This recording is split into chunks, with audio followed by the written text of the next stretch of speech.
Swayam Prabha. Digital India. Educated India.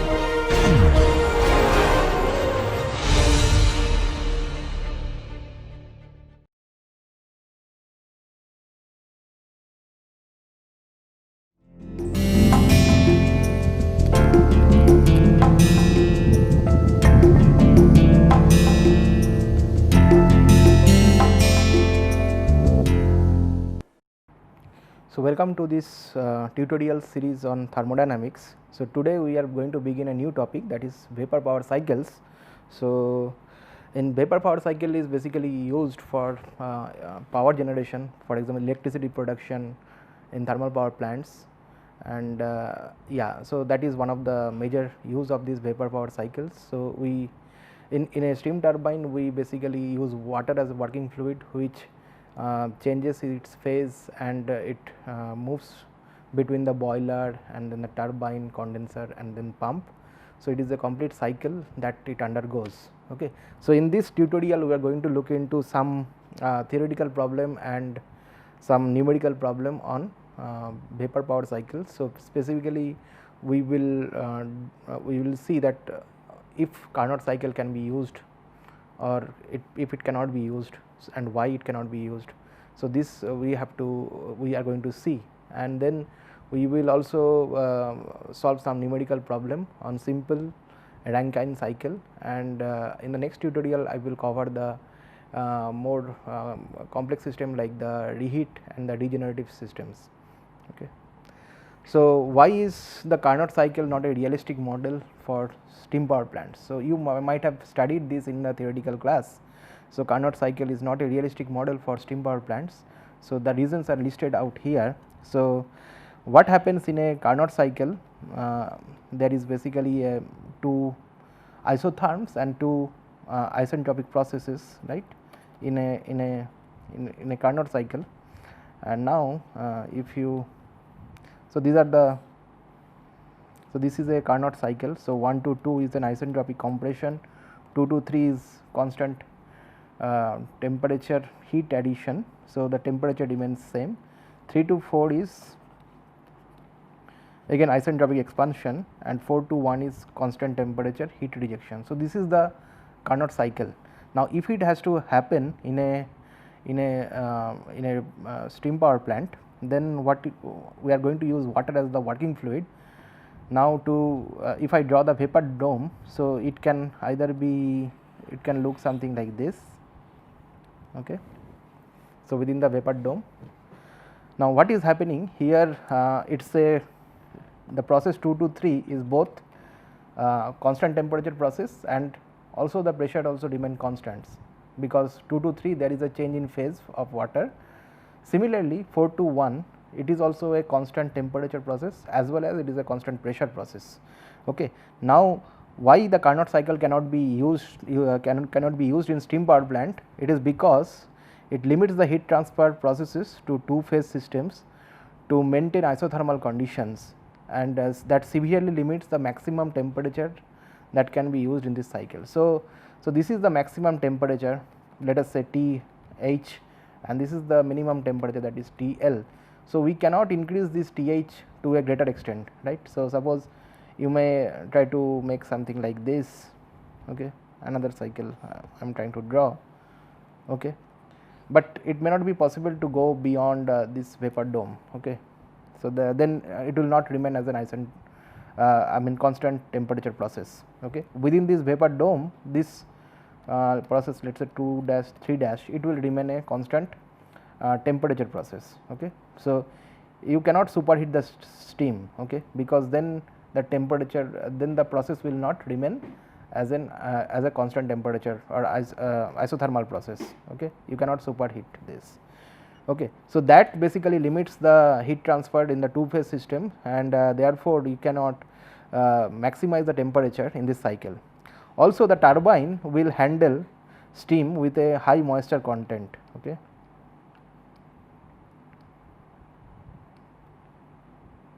So, turbine will handle steam with a high moisture content. So, sometimes here between these 3 to 4 you can have a lot of moisture, and then that can erode the turbine blades. Okay. So, it can cause erosion. Also, it is not practical to design a compressor that will compress this two phase mixture from state 1 to state 2. Okay. So, it is at state 1 it is not a saturated liquid. So, there is some liquid and some vapor at state 1. So, it is a mixed state, and for this type of system it is impractical to design a compressor that can handle this two phase mixture. So, therefore, this Carnot cycle is not a realistic model in a steam power plant. Now, next question is that how do actual vapor cycles differ from idealized one. Okay. So, I am going to take up a problem in this tutorial where I will discuss this in more detail, but here the actual vapor cycle differs from the idealized one in that the actual cycles involve friction and pressure drops in various components, right. So, there could be friction in the turbine, there could be friction in the pump, and there will be associated pressure drop when the working fluid is going from one component to another component. There could be pressure drop. For example, in the boiler there could be a pressure drop in the steam. Okay. And heat loss to the surrounding could also be a problem. So, in that will be different in the in ideal system we will neglect any frictional losses or pressure drop, and also we will assume that the expansion process of the steam is an isentropic process, but in reality when we are going to deal with the actual system we will see that there may be some heat loss from the turbine. Also there will be some internal losses like frictions, etc., and also there will be lot of pressure drop at different components and piping. Okay. So, I am going to discuss we are going to solve a numerical problem where we will deal with the actual vapor power cycle. Now, this question consider a simple ideal Rankine cycle with fixed turbine inlet conditions. Okay. So, it is a simple ideal Rankine cycle. So, by this time I think from theory class you know the Rankine cycle. So, I am trying to draw a TS diagram here. So, we have a vapor dome. So, now what it is saying that with fixed turbine inlet condition. So, let us say this is the fixed turbine inlet condition. Okay. So, this is the temperature at which the steam is going to the turbine. Okay.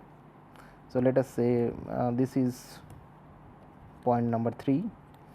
Okay. So, 3 to 4 is your expansion process, and then 4 to 1 is the heat rejection at constant pressure or constant temperature here, and 1 to 2 is again isentropic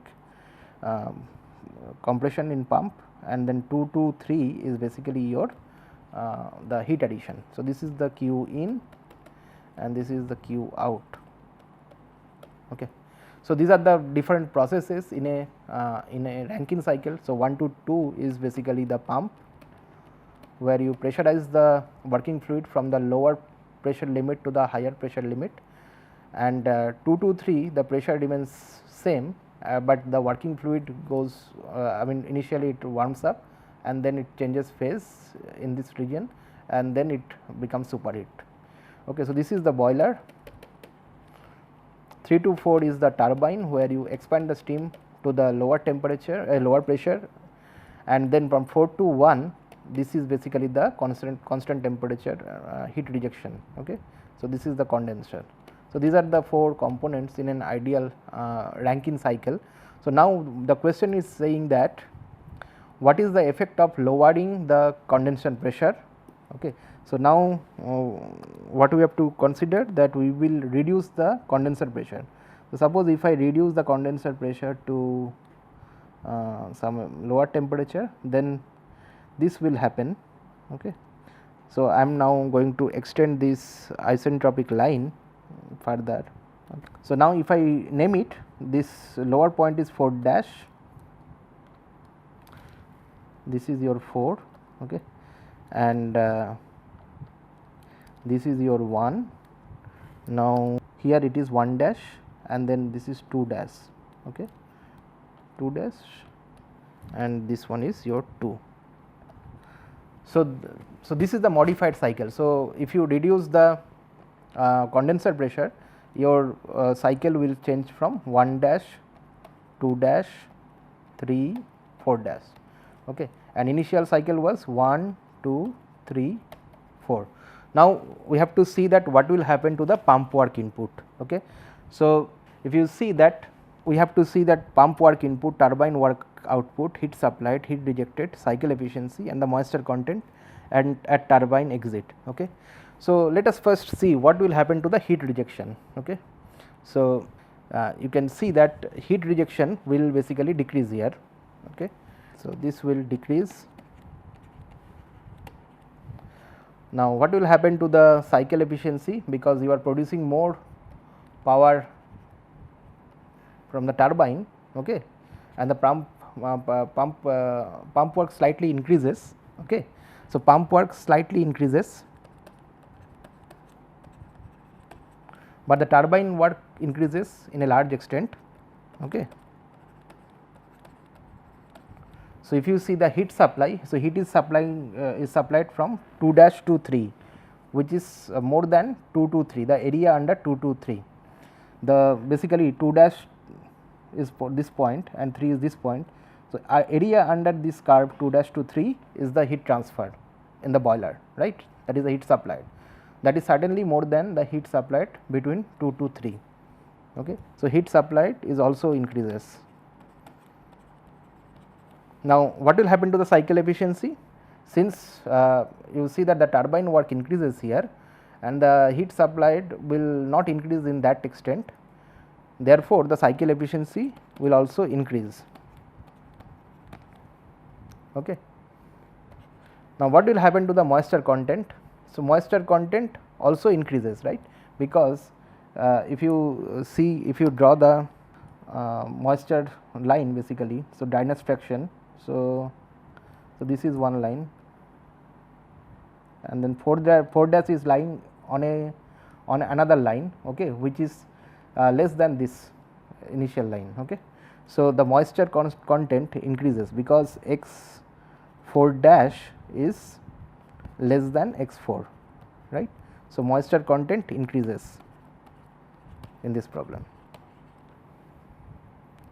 Okay. So, this is the problem, this is a simple Rankine cycle. So, if you lower the condenser pressure, you see that the efficiency of the cycle increases and heat rejection is to the condenser decreases. Okay. So, that is what will happen, because heat rejection is the area under this curve. So, 4 dash to 1. So, this is the heat rejection. Okay. And what was the original heat reaction? Original heat reaction was this much, under 1 to 4, right. So, this was your original heat rejection. So, you see that the heat rejection will decrease and therefore, the efficiency all increases. Okay. Now, can we lower the condenser pressure to very low? Okay. So, that condenser pressure you cannot reduce drastically, I mean it depends on the temperature at which you are rejecting heat. Okay. So, in the condenser we supply the cold water and which absorbs the heat from this two phase mixture and the cold water get warms up. Now, that cold water, when it becomes the warm, then we send it to the cooling tower, where you basically sprinkle the water and there will be a forced draft, basically an induced draft fan, which will suck air from the ambient and there will be heat exchange between the hot water and the air. Okay. So, whatever air you are sucking from the ambient due to this induced draft fan, which is on the top of the cooling tower. So, moisture content of that air will increase, okay, and the water will become cold, and then it I mean this cold water again you can send it to the condenser. Therefore, that condenser the temperature of the cooling water, you cannot take it below the ambient temperature, right. We cannot take it below the ambient temperature, because then you have to do some refrigeration if you want to take it below the ambient temperature. So, therefore, that condenser pressure can be I mean it depends on the ambient temperature. For example, if I say that the ambient temperature is T, okay. So, correspondingly the condenser pressure can be pressure corresponding to the saturation pressure corresponding to this temperature, ambient temperature. Okay. So, T ambient. Okay. So, that is the limit. We cannot decrease the condenser pressure below the saturation pressure which is prevailing at that ambient temperature. Okay. So, suppose the ambient temperature is 40 degree centigrade, you can find what is the saturation pressure from the steam table, and you cannot reduce the condenser pressure below that saturation temperature, because there will not be any heat rejection in that case. Okay. If you lower it below the if you lower the pressure at the condenser below the saturation pressure, then there you cannot reject heat at the in the condenser. Okay. So, therefore, you have to set the condenser pressure such that it is slightly above the saturation pressure corresponding to the ambient temperature. Okay. So, that is an important concept which I think you try to remember. I mean, this is quite useful because you have to reject the heat to the ambient. Okay.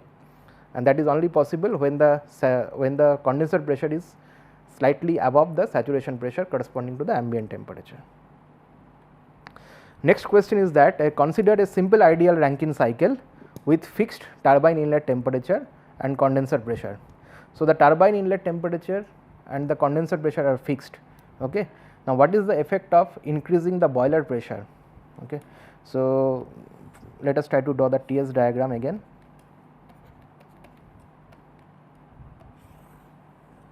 Okay. So, now it is saying that fixed turbine inlet temperature. So, let us say this is the turbine inlet temperature and the condenser pressure is also fixed. So, that means this line is fixed. So, this is 3 to 4, this is 4 to 1, this is 1 to 2 and this is 2 to 3. Okay. So, 1, 2, 3, 4 is the cycle. Now, what is the effect of increasing the boiler pressure? So, if I increase the boiler pressure, then I will go to another line which is let us say 2 dash, and then I will draw the constant pressure line over here. Now, what is said that turbine inlet temperature is fixed. So, therefore, I can go only up to the same temperature, right here. So, basically temperature at point 3 and 3 dash is basically same. Okay. And now I have to expand the stream. So, this is 4 dash. Okay. So, initial cycle was 1, 2, 3, 4 and the new modified cycle is 1, 2 dash, 3 dash, 4 dash. Okay. Now, we have to answer these questions, what will happen to these parameters. Okay. So, here again you can see that the heat rejection decreases, because heat rejection is this area, right. So, this is the heat rejection and initially heat rejection was up to this, right. So, you can see that clearly that the heat rejection decreases. Okay.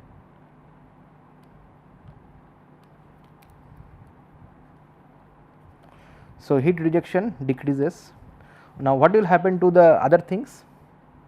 So, pump work, initially it was 1 to 2, now it is 1 to 2 dash. So, pump work increases. What will happen to the turbine work output? Okay. So, turbine work output is basically the same. Okay. It does not change. Okay. Or will it change? So, the turbine work output will change. So, it will also increase. Okay. What will happen to the heat supplied? Heat supplied is basically now between process 2 dash to 3 dash, and initially it was between 2 to 3. Okay. So, heat supply also increases. Okay. Now, cycle efficiency will increase because turbine work output increases and heat supplied also increases, but the ratio you have to see. Now, moisture content at the turbine exit, you can see moisture content at 4 is lower. I mean, you have much less moisture content at 4 than 4 dash. Okay. So, therefore, moisture content also increases at the turbine exit. Okay. So, this is another problem. Here basically we have kept the we have increased the boiler pressure. but we kept the turbine inlet temperature and the condenser pressure as same. Okay. Okay, the third problem is that we have a simple ideal Rankine cycle. Now, here that it is with fixed boiler and condenser pressure. So, again TS diagram. So, fixed boiler and condenser pressure.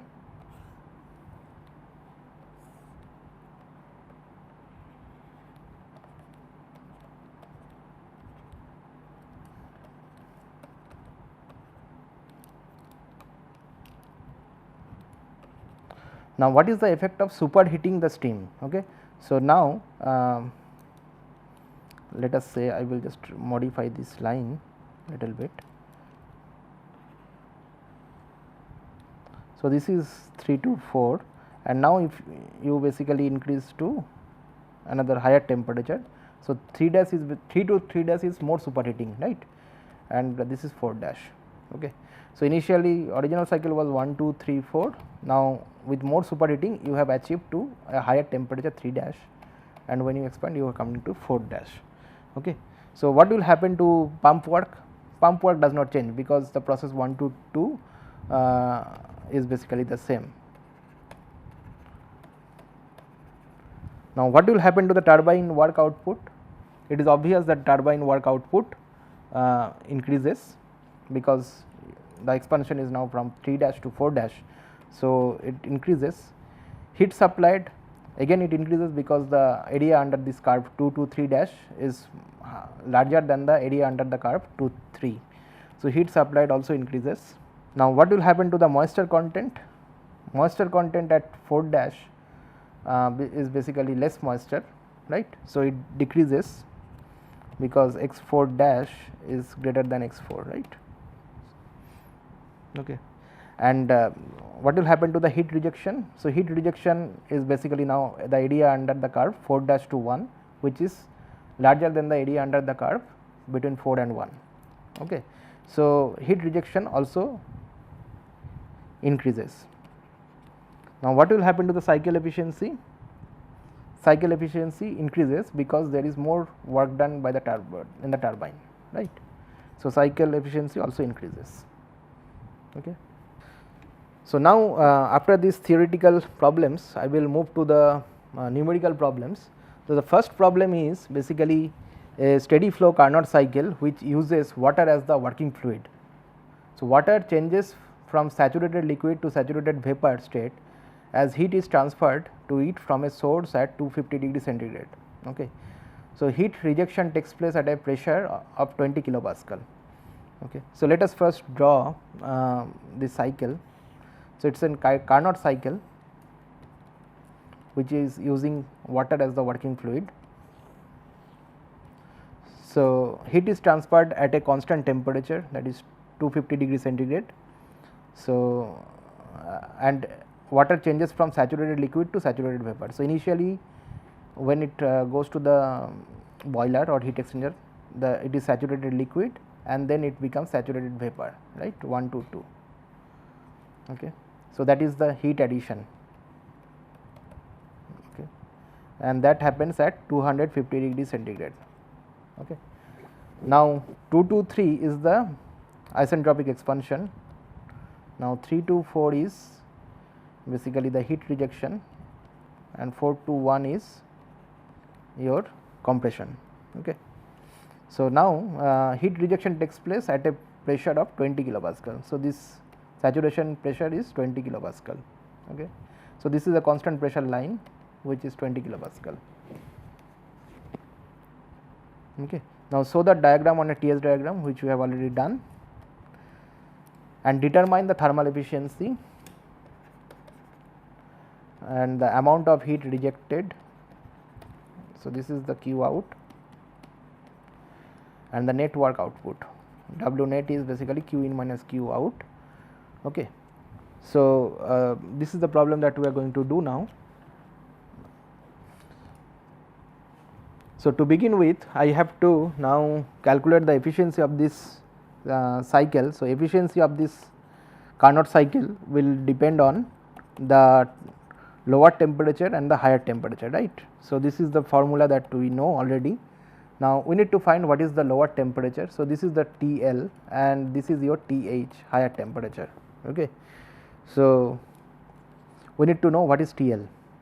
So, TL is basically temperature corresponding to, so saturation, this TL is the temperature corresponding to this 20 kilopascal pressure, right. So, this is the saturation temperature corresponding to 20 kilopascal. So, what you have to do, you have to look into the stream table, and from that you can find what is the saturation temperature that corresponding to this 20 kilopascal. So, if you see the stream table, you will find it as 60.06 degree centigrade, or you can convert it into Kelvin. So, that is this much Kelvin.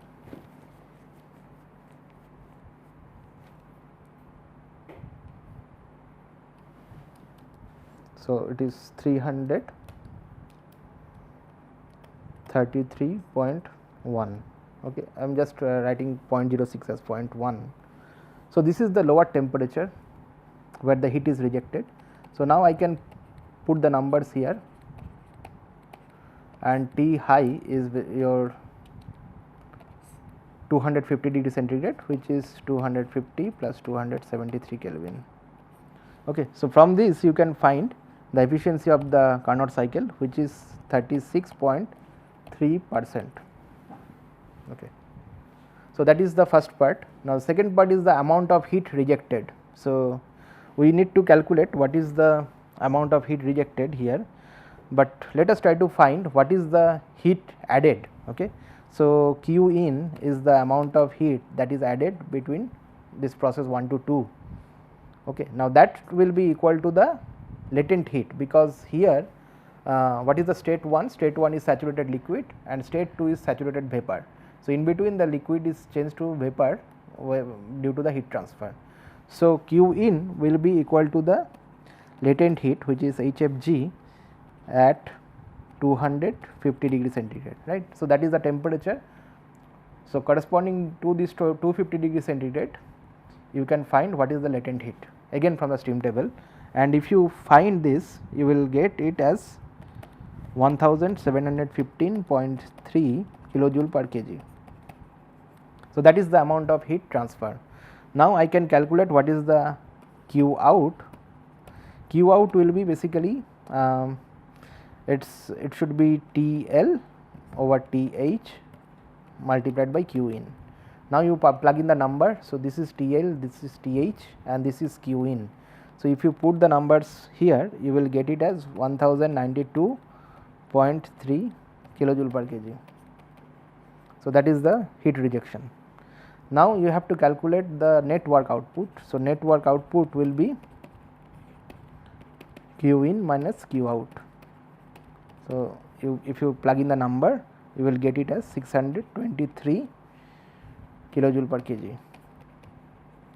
Now, the second part is saying that if what will happen, you have to recalculate this thermal efficiency and amount of heat rejected and network output of this cycle when you reduce the pressure to 10 kilopascal. So, basically you are lowering the condenser pressure here.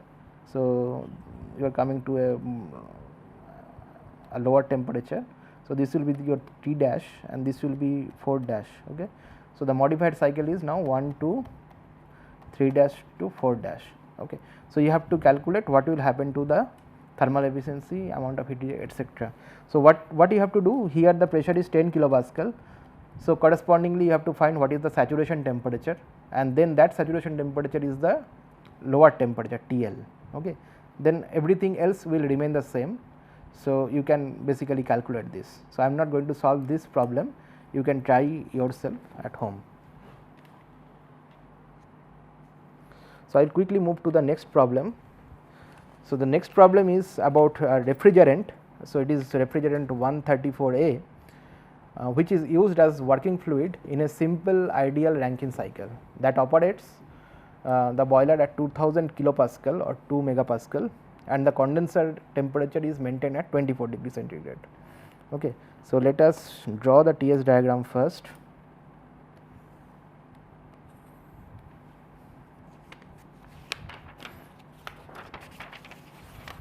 So,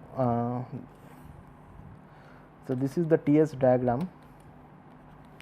So, 1 to 2 is, so this is an ideal Rankine cycle, right. So, 1 to 2 is the pump work, and then 2 to 3 is your boiler work and the heat transfer in the boiler, right. This is the Q in, okay. And the pressure here is 2000 kilopascal or 2 megapascal, right. So, this is 2 to 3, and then you come to a point 4, 3 to 4, and then this is 4 to 1. Okay. Now, it is mentioned that the mixture at the exit of the turbine has a quality of 93%. So, basically X4 is given, which is 0.93, and also given is 24, the condenser temperature is 24 degree centigrade. Okay. So, this is the heat rejection. Now, determine the turbine inlet temperature. So, what is the temperature T3, and you have to find what is the cycle thermal efficiency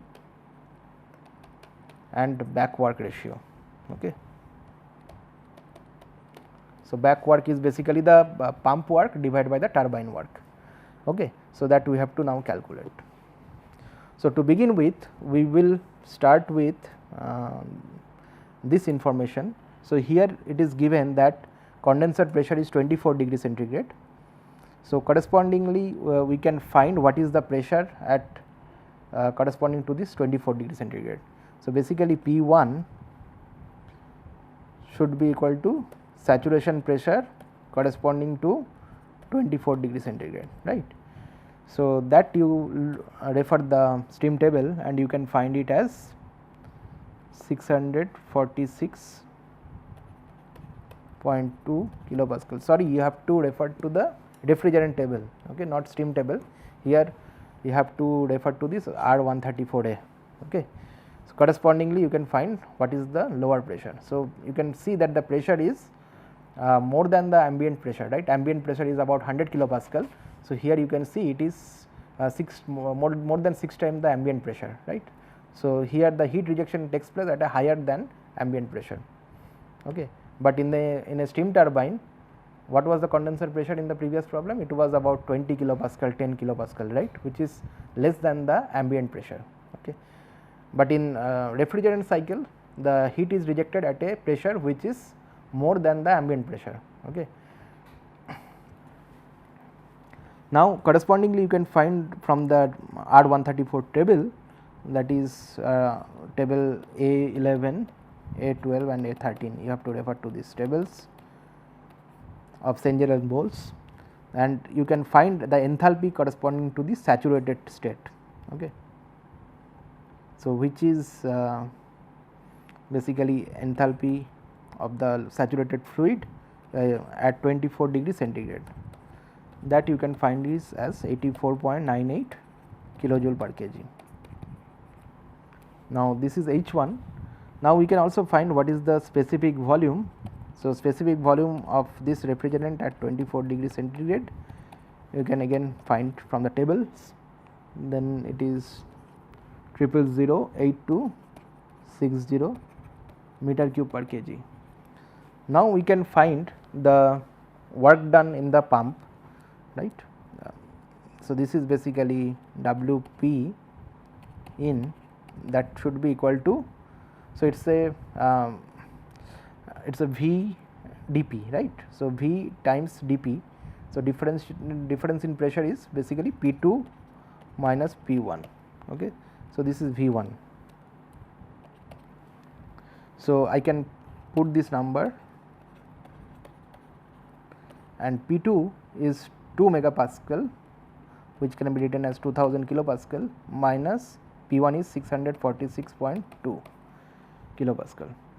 So, this unit you will get it as 1.118, and the unit will be kilojoule per kg. Okay. So, that is the amount of pump work.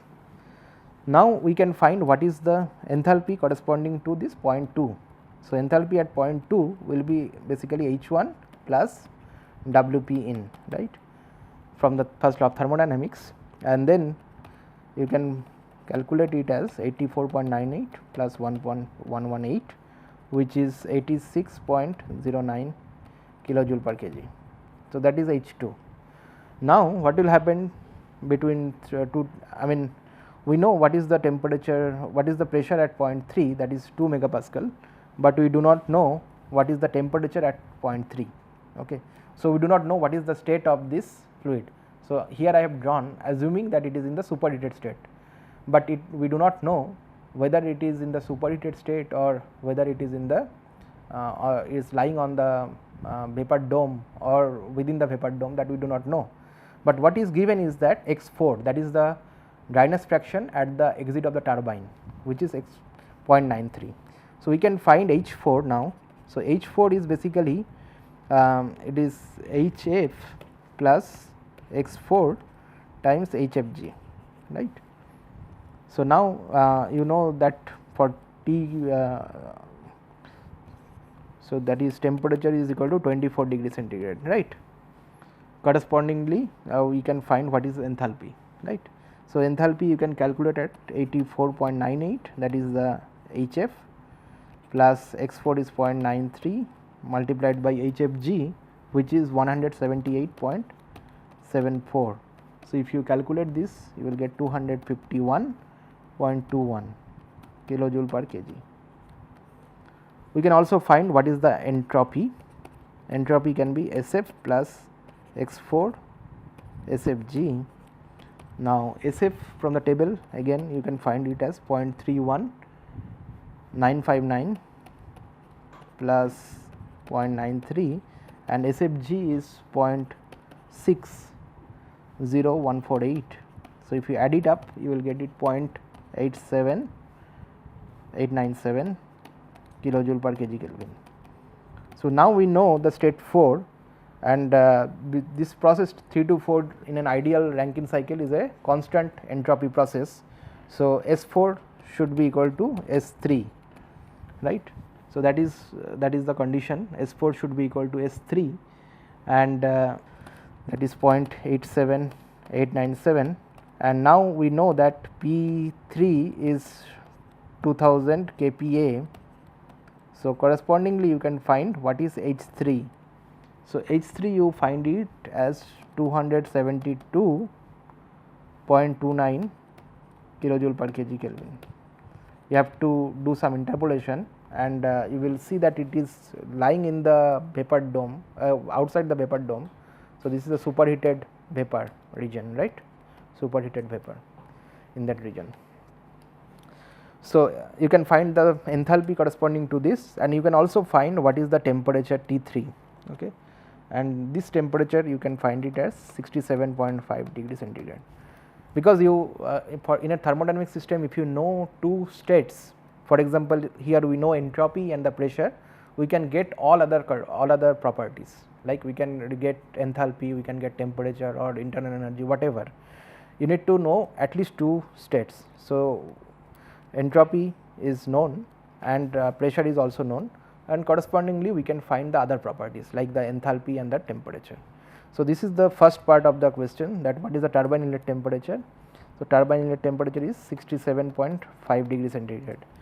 Now, we need to calculate the thermal efficiency, and for that we have to find what is the amount of work done in this turbine, and then we can divide it by the heat supplied to the cycle, then we can get the thermal efficiency. So, let us do this. So, first we can calculate what is Q in. Q in is basically H3 minus H2, and if you substitute the numbers, then you can calculate it as 186.2 kilojoule per kg. Now, Q out is the heat rejection, that also can be calculated, H4 minus H1, and putting the numbers you will calculate it at 166.2 kilojoule per kg. Now, efficiency is basically 1 minus Q out minus Q in. So, basically 1 minus 166.2 divided by 186.2, and you get it as 10.7%. So, that is the thermal efficiency. Now, you can calculate what is the back work ratio, which is basically the pump work that is going in divided by the turbine work output. So, pump work we already calculated as 1.118 kilojoule per kg, and turbine work is basically H3 minus H4. So, 1.118 divided by H3 is 272.59.29 minus 251.21, and then you get it as 0.053. So, that is the back work ratio. Okay, so we have solved this problem. So, this is an ideal Rankine cycle with R134A as the fluid, and we have calculated the turbine inlet temperature because that was not known. What was given is that the pressure at which the heat is supplied, but we also know the exit condition at this 4, that is the dryness fraction, and from that we can calculate the temperature and enthalpy corresponding to the state 3. Okay. And we also obtain the cycle thermal efficiency and the back work ratio. So, I will quickly move into the next problem.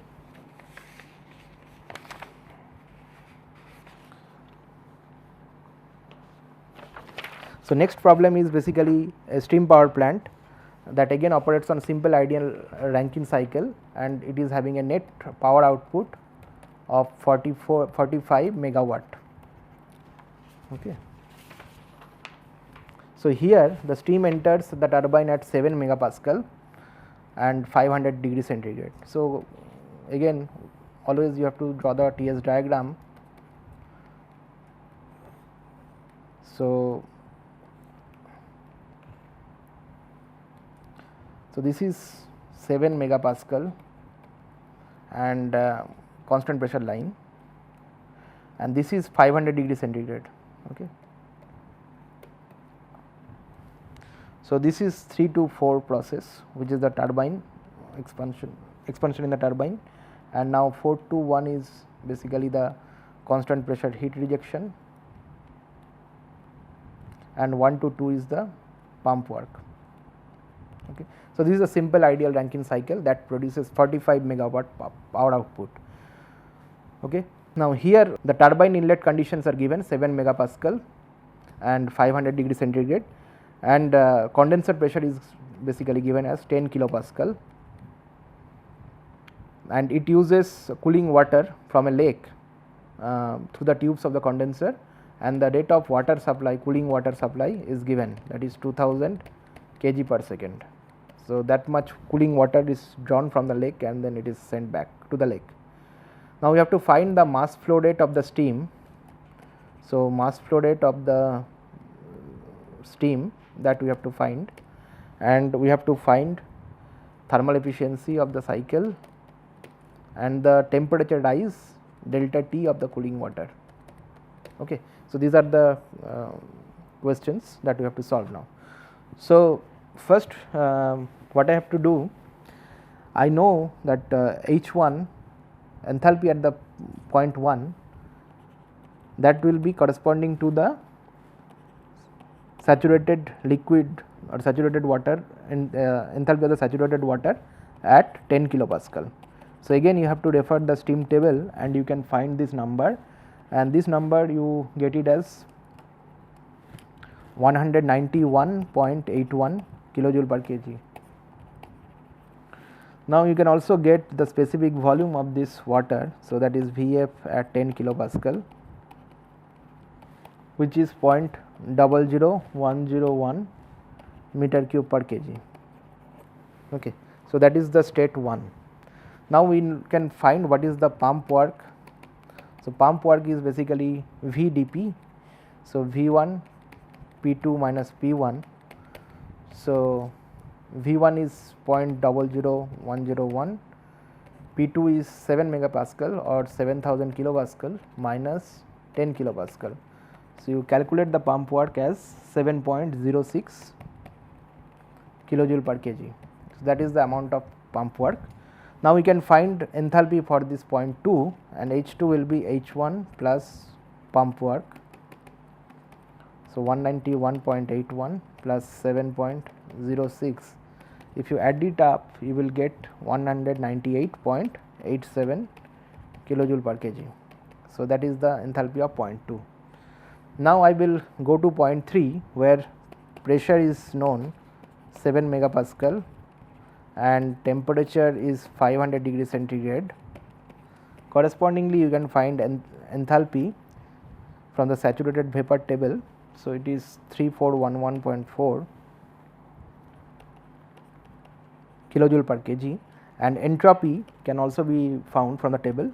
It is 6.8 kilojoule per kg Kelvin. Now, it is an ideal Rankine cycle. So, 3 to 4 is also an isentropic process. Okay.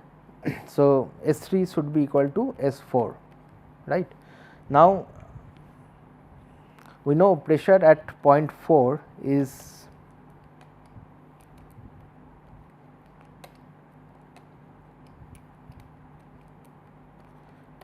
kilopascal, and now S4 is also equal to S3. Correspondingly, you can find what is the condition of the vapor. So, it is X4 should be equal to S4 minus SF divided by SFG, right.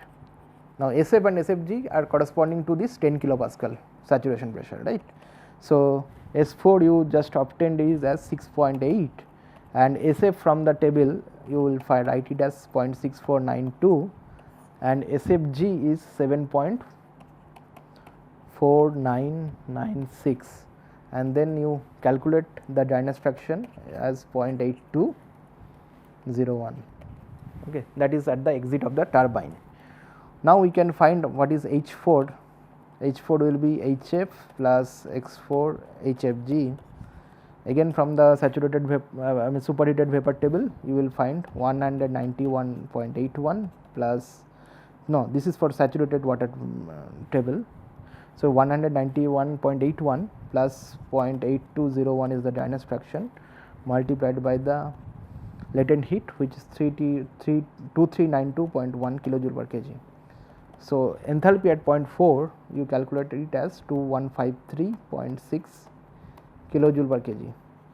Okay. So, now we can find the heat transfer. So, Q in is basically, Q in is this one, H3 minus H2, and Q out is basically H4 minus H1.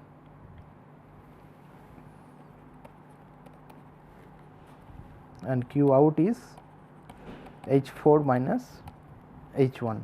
Now, if you put the numbers, then you can calculate Q in, and Q in is 3212.5 kilojoule per kg, and H4 minus H1, if you calculate, it is 1961.8 kilojoule per kg. Now, you can calculate the net work output, which is basically Q in minus Q out, and net work output will be 1250.7 kilojoule per kg. Now, the thermal efficiency can be calculated as the net work output divided by the heat supplied, which is 1250.7 divided by Q in, which is 3212.5, and this comes out to be 38.9%.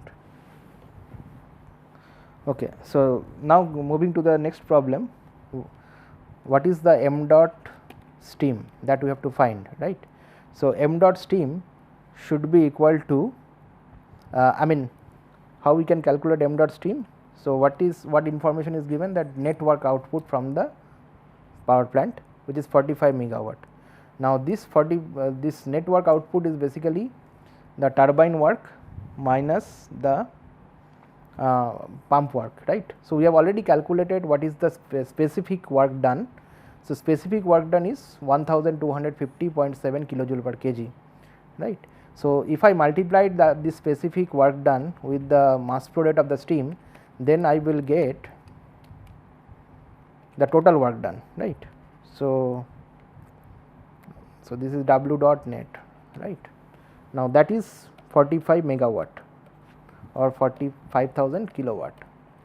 Now, from this we can find m dot s. So, m dot s will be 45,000 kilowatt divided by W net, which is 1250.7 kilojoule per kg. So, this will give us 36, approximately 36 kg per second. Okay. So, that is the flow rate of the steam in this cycle. Okay. So, this is the second part of this problem.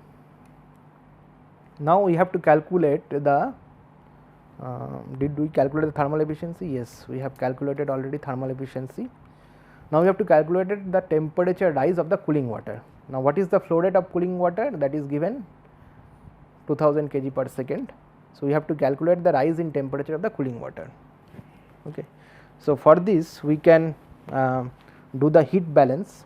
So, cooling water will gain heat because there will be heat rejection between 0.4 and 0.1, right. In the condenser the heat is rejected between 4 and 1. So, H4 minus H1 is the amount of heat that is rejected in the condenser, and that amount of heat will be taken away by the cooling water and its temperature will rise. Okay. So, here H4 minus H1 we can that the heat rejected in the condenser is basically H4 minus H1, which is this one 1961.8 kilojoule per kg.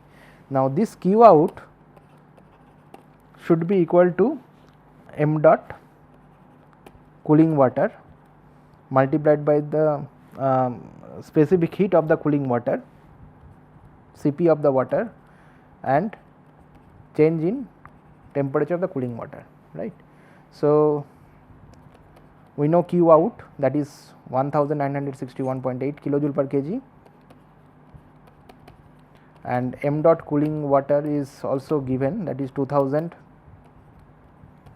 kg per second, and Cp of water is 4.18 kilojoule per kg Kelvin. Okay. And this is delta T of the cooling water. Okay. Okay, so, we have made one mistake. So, this Q out is basically the specific heat rejection, right. So, we have to multiply it with the m dot s, what we have already calculated. So, this m dot s we have to multiply here. So, this is 36 into 1961.8. Okay. So, this will give us the rise in cooling water temperature. So, you can calculate delta T of the cooling water. This will come out as 8.4 degree centigrade. Okay. So, what we have done, we have first calculated what is the amount of heat that is rejected in the condenser, and that amount of heat is taken away by the cooling water. So, we know that specific heat rejection at the condenser is H4 minus H1, and then we multiply it with the amount of steam flow rate. So, then I will get the total amount of heat rejection in the condenser. So, m dot s into Q out is the total amount of heat rejection, that will be equal to mCp delta T of the cooling water. So, from that we can calculate the rise in temperature of the cooling water as 8.4 degree centigrade. So, this brings us to the end of this problem. So, now the next problem is that you can repeat this same problem assuming an isentropic efficiency of 80% for both turbine and the pump. Okay. So, I will not do this like this, but you can try this yourself. So, the what will change now, the TS diagram will basically change. So far we are dealing with the ideal Rankine cycle, now we will deal with an actual Rankine cycle. So, here 2 to 3 is basically the, so yeah, I mean we are solving this problem. So, now I mean whatever problem we have solved in the previous one, it was basically the ideal cycle, Rankine cycle. Now, here we are asking that can you recalculate all the parameters that you have just now obtained, for example, the thermal efficiency of the cycle, the mass flow rate of the steam, and the temperature rise of the cooling water. So, we have to recalculate this problem, but now this process 1 to 2 and the process 3 to 4 are no longer isentropic process. Okay. So, they are basically the actual process. So, the diagram will basically change accordingly. So, as we are drawing this process 3 to 4 is the isentropic expansion. So, now it will be something like 3 to 4 s, and 3 to 4 is the actual process. Then 4 to 1 is basically the constant pressure heat rejection process, and 1 to 2 is isentropic, I mean 1 to 2 s is the isentropic compression, and in actual case it will be 1 to 2. Okay.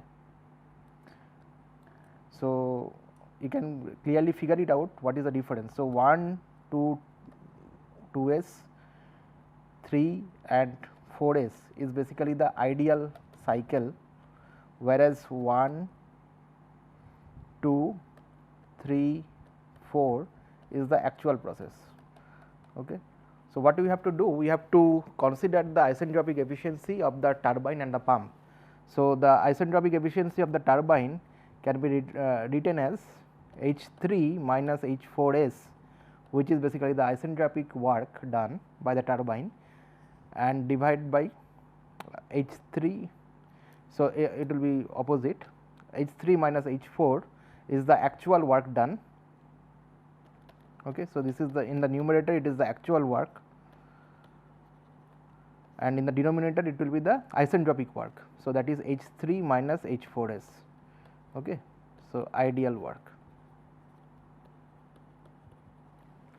So, that is the turbine efficiency. Now, 87% turbine efficiency is given. So, you can basically, what we have to first do, that you know that 3 to 4 s is an isentropic process. So, based on that you can find what is the dryness fraction at 4 s. Okay. Because what you have to do, you have to equate S3 is equal to S4s, and now S4s is basically SF plus X4s times SFG. So, that will give you X4s, that is the dryness fraction at 0.4s. Then you can calculate enthalpy corresponding to this 0.4s. So, that will be HF plus X4s multiplied by HFG. Okay. So, that will give you the isentropic, I mean the enthalpy after isentropic expansion, that is 3 to 4 s. Okay. Now, you have to, now you can substitute. So, you know H3 and you know H4s now. So, from the known efficiency of the turbine you can calculate H4. Okay. That you can calculate. So, I am not going to solve this problem. So, you please solve this following this process, and I mean you can calculate this 0.4, okay, which is the enthalpy of this 0.4 at the exit of the turbine. So, this is the actual case. Now, for the pump you have to do the similar thing. So, that is basically the it can be written as H2s minus H1, that is the actual, that is the isentropic case, that is, and divide by the H2 minus H1, that is the actual case, right. So, this is H2s minus H1 is isentropic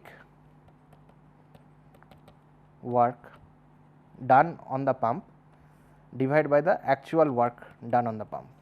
Okay. So, here you know the point H1, enthalpy of point H1 is known. Okay. So, you can find out what is the enthalpy of point 2s, okay, that you can find out, because 1 to 2s is an isentropic process. So, basically you can equate entropy at point 1 is equal to the entropy at point 2s, okay, and from that, from the water table you can find out what is the value of H2s. Okay. Next, you can substitute the value of H2s here, and you already know H1 and the pump efficiency is given. So, from this you can calculate what is the value of H2, that is the enthalpy at the exit of the pump. Okay. So, once you know this, rest of the thing is very straightforward like the previous problem, and you can calculate the other parameters. For example, the mass flow rate of the steam and the isentropic efficiency of the cycle, I mean the efficiency of the cycle. Okay. So, these things you can calculate once you know this enthalpy corresponding to 0.4 and enthalpy corresponding to 0.2. Okay. These are the actual H4 is the 0.4 is basically the actual I mean the exit enthalpy. Okay, I mean H4 is basically represents the enthalpy at the exit of the turbine, whereas H2 denotes the enthalpy at the exit of the pump. Okay. With this I mean I am closing this tutorial session. In the next tutorial session I will again start with this problem. Now here I will do I will extend this problem. Here basically we have done all these calculations. Next I am going to extend it to the analysis of the second law. Okay.